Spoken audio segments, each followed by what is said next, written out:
The sun beats down like a hammer against an anvil, each ray searing my exposed skin as I stumble forward. My throat feels like sandpaper, my tongue swollen and useless in my mouth. I check my phone again, one flickering signal bar that appears and vanishes like a mirage. Please? I whisper to no one, my voice lost in the vast emptiness of the Arizona desert. Please connect. I press the emergency call button for the 5th time, watching the screen with desperate intensity. The call drops immediately. Again. 45 minutes ago life had been normal. Bella and I were driving back from Tucson, the air conditioning struggling against the afternoon heat. Odessa. I think something's wrong with the tire, Bella had said, her voice casual, unconcerned. Can you check it? I thought I heard something. I'd pulled over without question, the good sister, the reliable one. The moment my feet hit the gravel, I'd bent to examine the perfectly fine front tire. As I was examining the tire, 10 seconds later the engine revved. When I straightened and turned, dust was already billowing around me, Bella's face a blur behind the windshield of my Chevy, my car, as she sped away. I stood frozen, mind refusing to process what my eyes had seen. My sister had just abandoned me in the desert.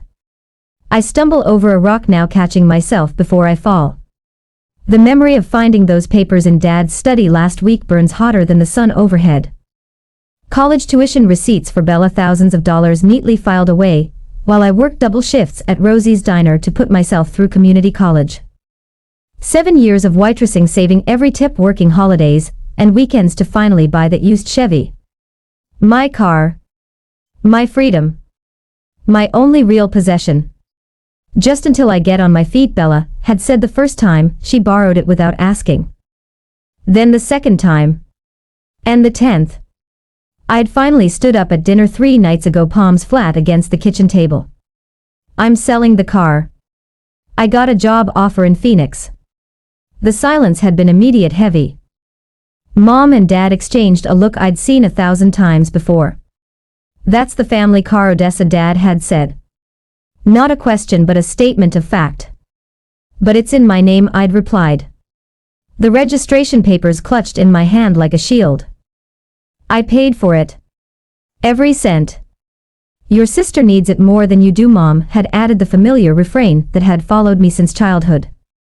When Bella went to summer camp, while I stayed home to help around the house. When Bella got new school clothes while I got hand-me-downs. When Bella's college was paid for while I worked and studied and worked some more. The memories blur together as heat waves ripple across the desert floor. I think of my childhood bedroom, walls bare while Bella's room overflowed with posters and trophies. I think of the keys always missing from my purse. Of plans cancelled because Bella needs the car tonight. I'd finally said no yesterday when Bella asked to borrow the car again. Just one simple word that had felt like swallowing broken glass. No. No. Dad's face had darkened immediately. Family comes first in this household, Odessa Lynn. You know that. Mom's eyes had filled with tears. After everything we've done for you. I'd looked between them. These people who had raised me to believe I was less deserving than my sister. And something had shifted inside me. A lifetime of bending until I nearly broke. The car is in my name, I'd said. My voice steadier than I'd expected. I worked for it. I'll decide what happens to it. The shock on their faces had been almost worth the chill that followed. The silent treatment as I prepared for bed. Almost worth it. Not worth this. And now as reality strikes back, I shield my eyes, scanning the horizon for any sign of civilization. Nothing but scrubland and cacti. My phone shows no service now. Not even a flickering bar of false hope. The irony doesn't escape me. All those years working for independence, and here I am completely dependent on the mercy of strangers, if any happen to drive by this desolate stretch of highway. My foot catches on something, and this time, I do fall, hands scraping against the rough ground. I taste blood as I push myself back up, legs trembling with exhaustion. Family comes first. The words echo in my head, taking on new meaning with each painful step. Yes, family comes first.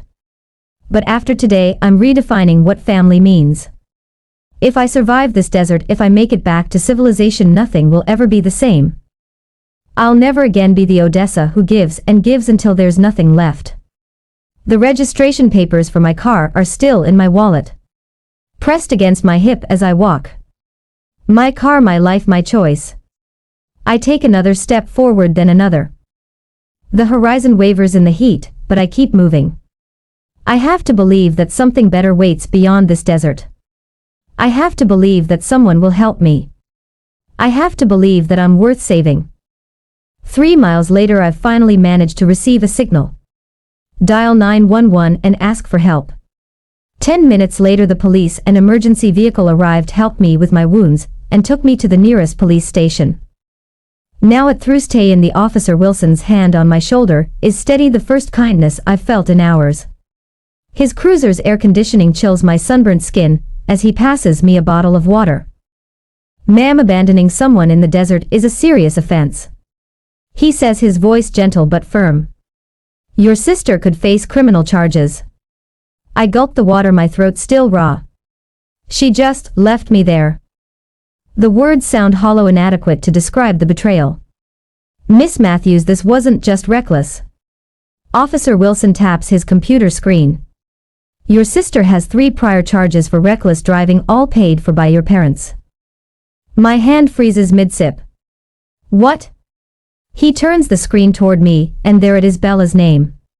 3 separate incidents. Fines totaling over $2,000, all marked PAD. How did I not know about this? The question slips out, meant more for myself than him. Family can keep secrets, he says, watching me carefully. Especially when money's involved. My phone buzzes in the cup holder where it's been charging. I'd barely had enough battery to make the emergency call when a trucker finally spotted me on the roadside. 3 missed calls from Mom. 5 from Dad. 1 text from Bella. They're freaking out. Just come home and we can fix this. Suddenly a burst of messages arrive. My mom accidentally added me into a group chat I have never seen before. I scroll up through the message history looking for some explanation. When I see the pattern of their plan. She's being stubborn about the car.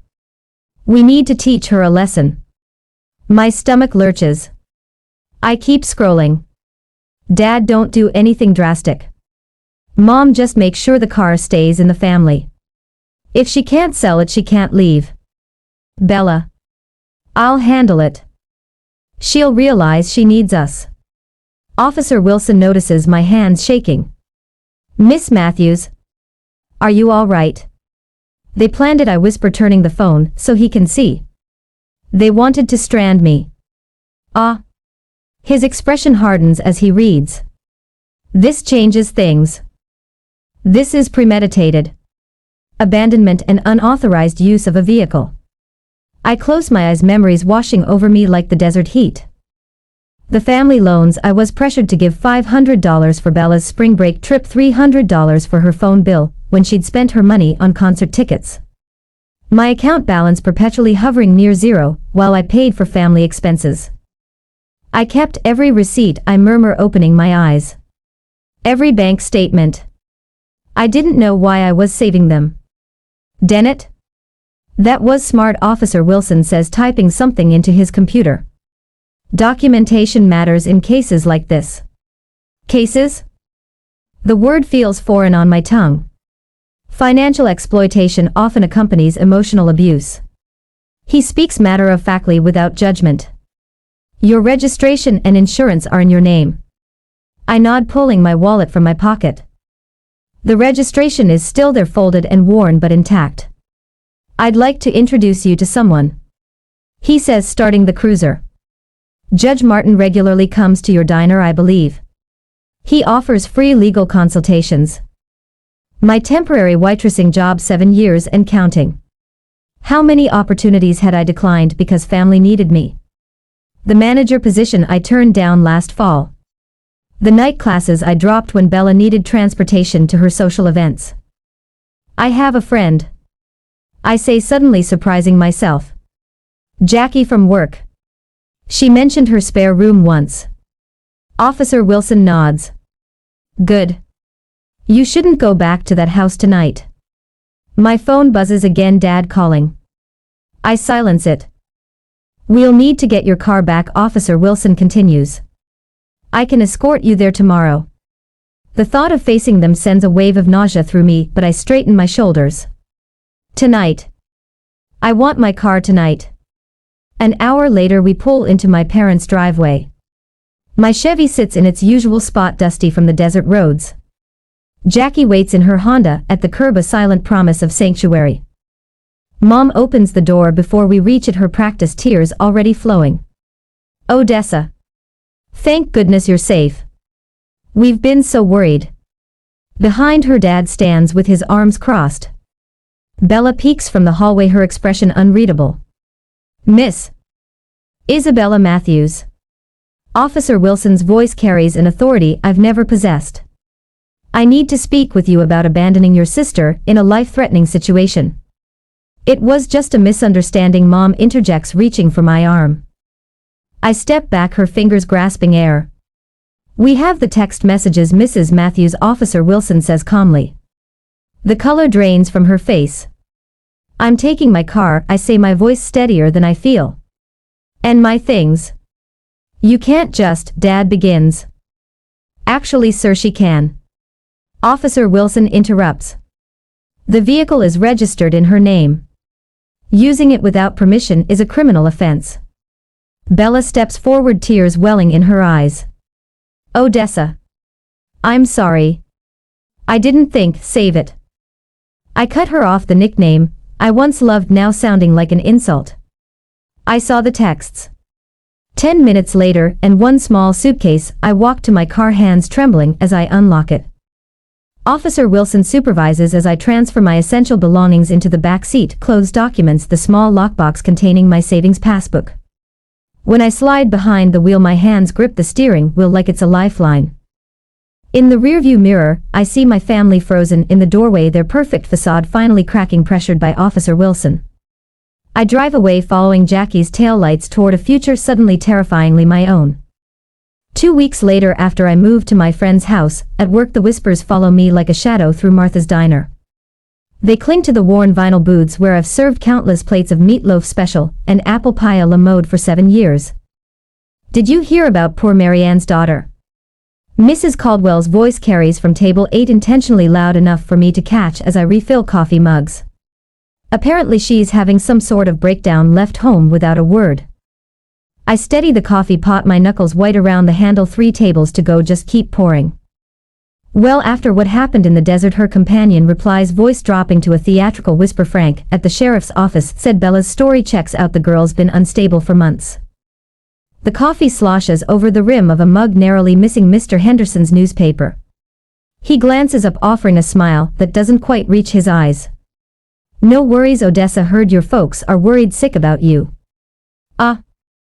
The diner suddenly feels too small, the air too thick. 2 weeks since the desert, since Officer Wilson drove me to Jackie's apartment with my rescued car. 2 weeks of my mother's carefully cultivated stories spreading through our town of 8,000 souls. More cream please, Mr. Henderson adds, studying my face with uncomfortable intensity. I nod and retreat to the counter where Jackie works the register, her eyes tracking me with concern. Vultures, she mutters. All of them. The bell above the door jingles. My father steps inside, his Sunday suit pressed and perfect at 2 p.m. on a Tuesday. The diner falls silent as conversations pause, forks hover midair, and every eye watches this public performance. Odessa, his voice carries the weight of authority he's wielded my entire life. Your mother hasn't slept since you left. 7 customers, 3 waitresses, and Martha herself all pretend not to listen. I feel my shoulders curve inward, the familiar posture of making myself smaller in his presence. We need to talk, daughter. In private. I glance toward Martha, who stands with arms crossed behind the counter. She gives a subtle nod toward the back hallway. Permission to step away.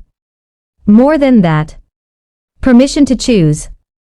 I'm working, Dad. My voice sounds foreign to my own ears. Steady, certain. My shift ends at 4. His eyes narrow slightly, scanning the diner before returning to my face.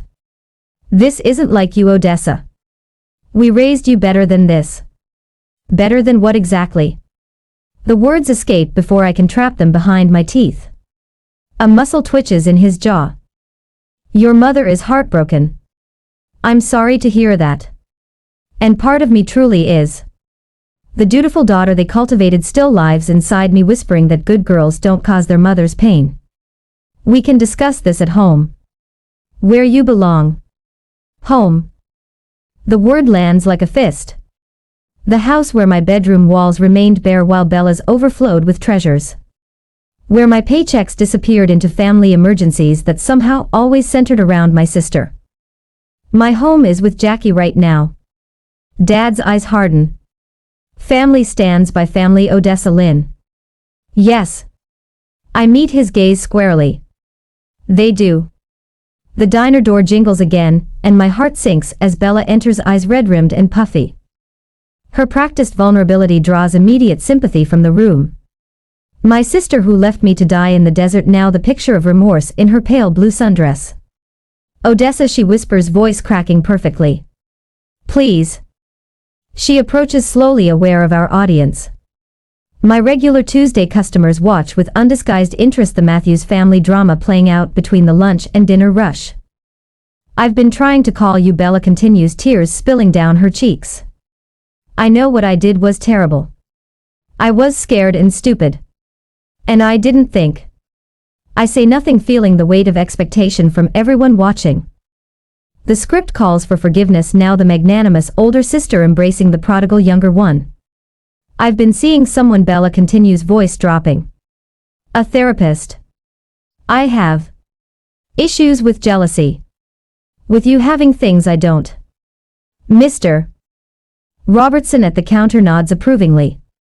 Mrs. Caldwell dabs at her eyes with a napkin. Please come home, Bella finishes, reaching for my hand. Mom needs you. Dad needs you. I need you. 7 years of waitressing have taught me to read people. This performance isn't for me, it's for our audience. For the whispers that will follow. Did you see how that poor girl begged for forgiveness while her sister just stood there like stone? I'm glad you're getting help, I say, finally stepping back from her touch. But I can't come home right now. Dad's face darkens. Your mother is a grown woman who'll manage. I interrupt, surprising myself again with this new voice. This new strength. I need to finish my shift. The car, he says quietly, deliberately. We've been making payments on it. A laugh escapes me before I can catch it, sharp and unexpected. No, Dad, you haven't. I reach beneath the counter for my bag, pulling out a worn folder I've carried every day since the desert. The physical weight of it in my hands gives me courage. I've kept everything. I tell him, opening the folder to reveal neat rows of payment receipts spanning 7 years. Every shift. Every tip. Every payment. It's all documented. The shock that flashes across his face is worth every paper cut from organizing these records late at night at Jackie's kitchen table. Worth every hour spent with Judge Martin learning about financial manipulation and documentation.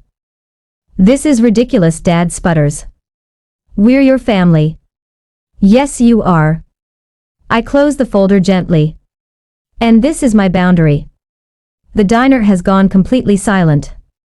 I feel Jackie move to stand beside me, her presence solid and sure. I think you should leave now, Martha says from behind the counter, her voice brooking no argument. Odessa has customers waiting. Dad's face reddens. Bella's tears dry up remarkably fast as she realizes her performance has failed. This isn't over, Dad says quietly. Actually, I reply, it is. After they leave, Martha puts her hand on my shoulder. Take 10 minutes. Then table 12 needs more coffee. In the back hallway, I lean against the wall, my heart hammering against my ribs. My phone buzzes with a text from Officer Wilson, just checking in. You safe? I type back. Yes, they came to the diner. I'm okay. Another buzz. Judge Martin this time. My daughter Sarah has a room opening in her duplex, $650 a month. Utilities included. Interested? I stare at the message at the possibility of walls that are truly mine. My hands shake as I open the paralegal course website Judge Martin showed me last week when he came to my work. The application deadline is tomorrow. The classes would fit around my diner shifts. For the first time since the desert, I allow myself to imagine a life beyond this town, beyond the whispers, beyond the constant pull of family obligation, a life where no is a complete sentence, where boundaries aren't declarations of war but simple statements of fact. I type back to Judge Martin. Very interested. When can I see it? 10 minutes later I return to the diner floor, coffee pot in hand. Mrs. Caldwell and her friend fall silent as I approach their table. More coffee? I ask, my voice steady. Mrs. Caldwell studies my face, searching for cracks. Your poor mother called me this morning. She's beside herself with worry. I pour the coffee precisely to the rim, not a drop spilled this time. That's between her and her therapist, I imagine. Her mouth opens then closes. I move to the next table, feeling something unfamiliar stretching through me. Not quite peace, not quite power, but something close to both, growing stronger with each step I take. A week later I decided to fully escape from my family, so I came to collect all the things that are left at the house. The police cruiser idles at the curb, a silent guardian, as I slide the last box into Jackie's hatchback. Officer Wilson stands with arms crossed, his presence transforming my childhood home into unfamiliar territory. Need anything else from inside, Miss Matthews? He asks, sunlight glinting off his badge. Just one more thing. My footsteps echo through rooms suddenly small and foreign. In my bedroom, stripped of everything except the furniture that was never truly mine, I run my fingers along the windowsill, where I once pressed my forehead against cool glass, dreaming of escape. The walls hold 17 years of whispered plans, of calculations scribbled by flashlight, of promises I made to myself while Bella's laughter floated from downstairs. Mom appears in the doorway, her face arranged in the expression that once paralyzed me with guilt. Odessa, please, we can talk about this like adults. I say nothing, moving past her with measured steps. Your father hasn't slept since you left, she calls after me. Is that what you wanted? The words slide off me like rainwater. My silence is unfamiliar to her, a language she can't manipulate. In the living room, Dad paces near the fireplace while Bella perches on the couch, mascara smudged eyes watching my every move. That car contains personal gifts I purchased. Bella announces as I reach the door. I should at least get those back. I turn, finally meeting her gaze. Itemize them. Send the list to Officer Wilson with receipts. Her mouth opens then closes. We both know no such receipts exist. Outside I slide into Jackie's passenger seat. Through the windshield I watch my family's tableau, 3 figures framed in the doorway, suddenly powerless without my participation in their drama. Done? Jackie asks, starting the engine. Done. 40 minutes later I sit cross-legged on Jackie's floor, laptop balanced on my knees. My finger hovers over the button, hesitating only briefly before clicking publish. The car listing goes live, priced just below market value to guarantee a quick sale. I close my eyes, breathing deeply as I create a new email address, separating my digital identity from the one my family knows. That night my phone vibrates against the hardwood floor, Dad's number. I silence it without looking at the message, adding it to the growing collection of unheard threats and manipulations. Your father called the landlord, Jackie says, appearing in the doorway with 2 mugs of coffee. Tried claiming you have outstanding debts that make you a rental risk. I accept the coffee unsurprised. What did Mr. Grayson say? Told your dad he's known you since you were 16, bussing tables, and maybe he should worry more about his own credit score. She grins, sitting beside me. Small towns cut both ways. My phone lights up again, Mom's number. Against better judgment I glance at the message preview. Emergency room. Please call. It's serious. 10 minutes pass. 20. My hands shake slightly, muscle memory of decades of urgent family summons, but I continue typing job application answers, letting the phone sit untouched. An hour later it buzzes with a text from my cousin Sarah. For your information, your mom's fine. Playing bridge at Aunt Linda's. Thought you should know. The knot in my stomach loosens. Another test failed. Morning brings unexpected allies. My regular customers at the diner have formed a protective circle after Bella's tearful performance yesterday. My sister posted a heartbreaking message on Facebook but got laughed at. Mrs. Abernathy stops me between coffee refills, her weathered hand catching mine.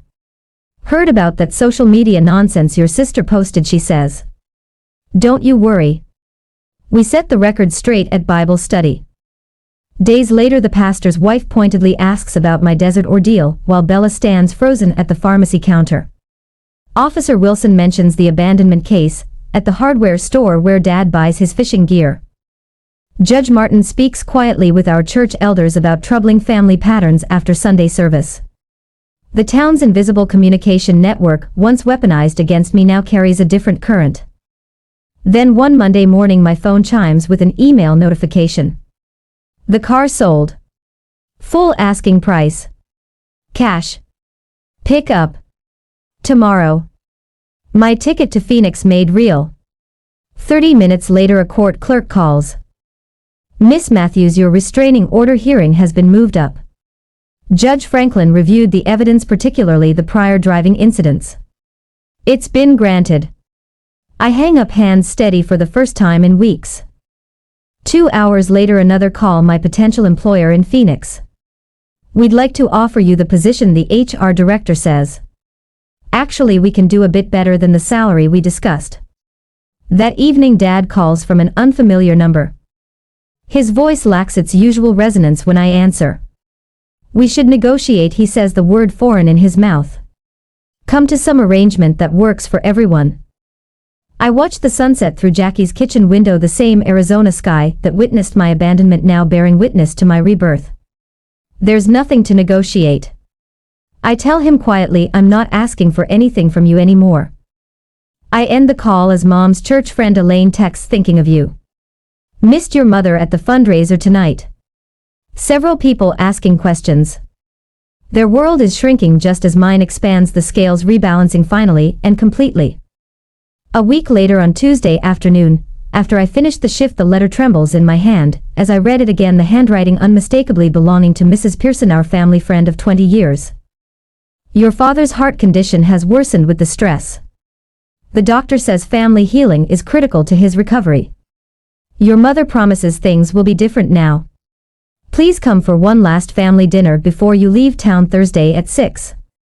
I fold the paper along its creases and tuck it into my pocket. The familiar weight of manipulation settles in my stomach, but something has changed. The sensation no longer cripples me. I have called the doctor to check my father's condition, and the doctor confirmed he hasn't seen my dad in months. You don't have to go, Jackie says from her position on the couch, feet propped on a coffee table scattered with paralegal textbooks. That's the thing about boundaries, you get to enforce them. Ow, I know. I zip my overnight bag shut.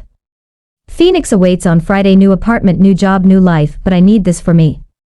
Jackie twirls her car keys. I'll wait outside. First sign of trouble, I'm coming in with air horns and confetti. I just nod and finalize packing. On Thursday evening the drive to my childhood home passes in silence. Each landmark we pass, the diner, where I worked double shifts, the bank, where I deposited every tip, the high school, where Bella was homecoming queen, while I worked weekends, feels like turning pages in a book I've finally finished reading. Jackie parks across the street. You've got this, she says, squeezing my hand. Remember what Judge Martin said. Don't engage with emotional manipulation. Stick to facts. I recite the words that have become my mantra. And I deserve peace. My parents' house looks smaller somehow. The front door opens before I reach it. My mother appearing with arms outstretched, wearing the yellow cardigan she saves for church and family photos. Odessa, she whispers, voice thick with rehearsed emotion. You came. I step past her embrace, for closure, not reconciliation. The dining room tableau could win awards for calculated nostalgia. My father sits at the head of the table, his face arranged in a mask of patriarchal concern. Bella occupies her usual place at his right hand, eyes red-rimmed and darting nervously toward me. My childhood favorites crowd the table. Fried chicken, mashed potatoes, green bean casserole, photo albums stand propped against the centerpiece. A medical prescription bottle sits prominently near my father's water glass. Sit down, Odessa. Dad gestures to my old spot. Family dinner isn't complete without everyone present. I remain standing, clutching the folder I brought. How's your heart condition, Dad? His hand reflexively touches his chest. The doctor says stress is the primary factor. Interesting. I set my folder on the table. Because I called Dr. Winters 2 days ago. He hasn't seen you in 8 months, and your last checkup showed perfect cardiac health. The silence expands like desert heat. Dad recovers first. Blood is thicker than water, Odessa. Whatever issues we've had. That's not even the correct quote. I interrupt. The full proverb is the blood of the covenant is thicker than the water of the womb. It means chosen relationships are stronger than forced family ties. It means Bella pushes forward. Tears spilling. I was jealous of your independence. The way you always knew what you wanted. I'm so sorry about the desert. I didn't come for apologies. I opened my folder. I came because I needed to understand why. One by one I lay out my evidence. A childhood calendar color-coded to show Bella's activities versus my chores. Bank statements highlighting thousands spent on her while I worked. Psychology articles about golden child scapegoat dynamics highlighted passages glowing under the dining room light. What is all this? Mother's voice wavers. Documentation. I tapped the folder. Every missed school event because someone needed to help at home. Every time my car was borrowed without permission. Every family emergency that mysteriously coincided with my job interviews. My father's face darkens. You kept records. Against your own family. I kept records because no one else acknowledged my reality. My voice remains steady, surprising even me. I needed to prove to myself I wasn't crazy. My mother rises, hands fluttering. After all we've done for you. That's exactly the problem. The words flow without rehearsal. You've never seen what I've done for you. The double shifts. The cancelled plans. The dreams deferred. You called it family duty when it benefited you and selfishness when it benefited me. Bella reaches for my hand across the table. I step back. I'm not here for reconciliation. I say, meeting each pair of eyes. I'm here for closure. I release you from any obligation to me and myself from any obligation to you. I place my house key on the table. The small brass key that once represented home now symbolizes a door I'm choosing to close. What about Christmas? What about Christmas? My mother asks. Voice small. Thanksgiving. I'll be with people who respect my boundaries. I gather my documentation, sliding it back into the folder with calm precision. I wish you healing. All of you. My father stands, anger replacing his calculated concern. If you walk out that door, you'll what? I ask, genuinely curious. Abandon me in the desert. Take my car. Question my worth. You've already done your worst. Bella sobs into her hands. My mother clutches her cardigan, and my father towers with impotent rage. The scene should devastate me. Instead, I feel a curious lightness. Goodbye, I say simply. I walk out without tears or drama, closing the door with gentle finality. The night air fills my lungs with something that feels remarkably like freedom. Jackie waits in her car, window rolled down. You did it, she says, hand warm on my shoulder. I did. I look back at the house one last time. Now I can start. We drive away from the past toward tomorrow's horizon. For the first time in 25 years, my shoulders carry only their own weight. 6 months later, the morning sun streams through gauzy curtains.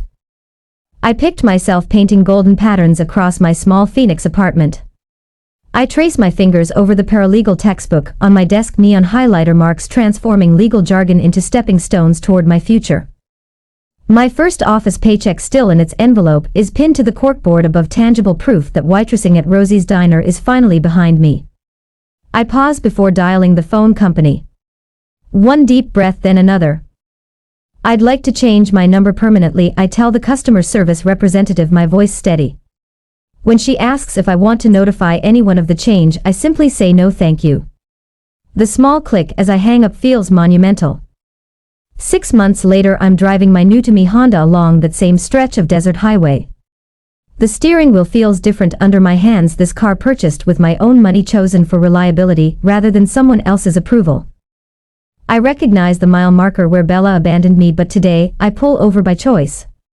The Arizona sunset transforms the landscape into a watercolor painting, crimson and gold washing over sand and cacti. I step out, boots crunching on gravel, and breathe deeply. The vastness that once terrified me now feels like possibility stretching toward the horizon. You're making progress, Dr. Schaefer told me during yesterday's therapy session. Boundaries aren't walls, they're healthy definitions of where you end and others begin. Those boundaries have allowed me to build something new. Tuesday potlucks with coworkers, weekend hikes with Phoenix locals who've become friends, Sunday afternoons volunteering at Desert Bloom Women's Shelter, where I sit across from women whose eyes mirror what mine once held. I understand feeling trapped, I tell them, and mean it. Last Christmas, instead of forcing myself through another performance of family harmony, I drove to Jackie's parents' house 3 hours north. Her mother hugged me without expectation, her father carved the turkey without commentary on my life choices. They asked questions and actually listened to my answers. The apartment buzzer interrupts my memories of the desert, my housewarming gathering, modest but meaningful. Officer Wilson arrives first, having driven up from my hometown with Judge Martin. Place looks good, Wilson says, handing me a potted cactus. Suits you, strong, independent. Martha from the diner bustles in, bearing her famous apple pie. Finally, she says, squeezing my hand, someone appreciated your worth. Later, glasses raised in my living room, Judge Martin offers a toast to new beginnings and found family. The support group I started meets Thursdays in the community center. Family Scapegoats Anonymous sounds dramatic, but the relief on people's faces when they realize they're not alone is worth any awkwardness. Last week, I received an anonymous letter from my hometown. Watching you stand up for yourself gave me courage to do the same.